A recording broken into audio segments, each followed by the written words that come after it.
So this is example 15.3. We're starting off, we've got 0.01 mole of sodium hydroxide added to 1 liter of water from the previous example. So in the previous example, we had 0.5 molar of acetic acid and 0.5 molar of its conjugate base, sodium acetate. I'm just abbreviating HA and HA minus. When we add this strong base, it's not going to be in an equilibrium, it's actually going to be a reaction. So what we want to do is we want to figure out how many moles of acid and conjugate we have.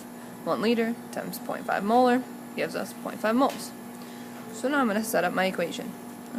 Notice, these are being added, and it's a single-sided arrow. This is an acid, this is a base. They're going to react. So instead of it being an official ice table, it's not an equilibrium. It's really a reaction. So before, I've got 0.5 mole. I also have 0.01 moles. Had to add that 0 in there. So what's going to happen, and we have product over here as well. Water, doesn't matter. This is essentially a limiting reagent problem. We say, alright, which one of these is going to react completely? The answer is the hydroxide.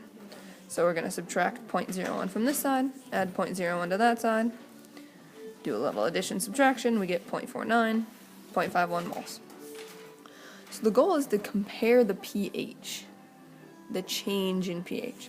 So let's just calculate the pH first. Right, what we need, since we're in 1 liter solution, we now have concentrations. My recommendation is to use the HH equation, or the Henderson-Hasselbalch. It's going to be a little easier, more straightforward than plugging it in, but you could do that too. So we take our pH is our negative log of our Ka, that's our acetic acid, plus the log of our conjugate base, 0.51, over our acid concentration.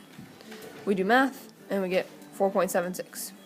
You could use your Ka expression, solve for x, get an x, and then take the negative log, but you get the same answer.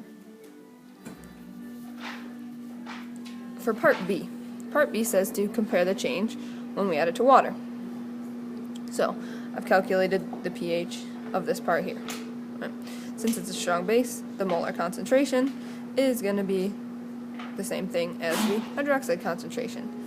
Take the negative log, we get the pOH, subtract from 14, we get 12. So the goal is to calculate the pH change, right? So from A, the change in pH, if I flip back and look at my example from the other side, our pH here was 4.74.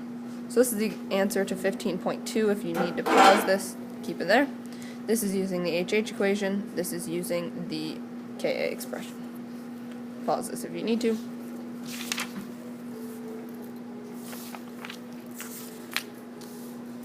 So the original pH was 4.74. When we added this hydroxide, our change in pH was 4.76 minus 4.74. Small.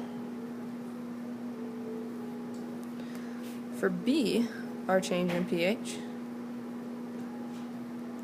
well, now we're comparing water, right? So our initial pH of water was, well, we're going to do final minus initial, so 12 minus 7 is 5, not small. So, the purpose of a buffer is to resist change in pH. As you can see, this buffer resisted change in pH. What did this prove? Well, that's pretty ugly. For a buffer, the change in pH is significantly smaller when adding a strong base compared to water. That worked. Don't look at the next answer.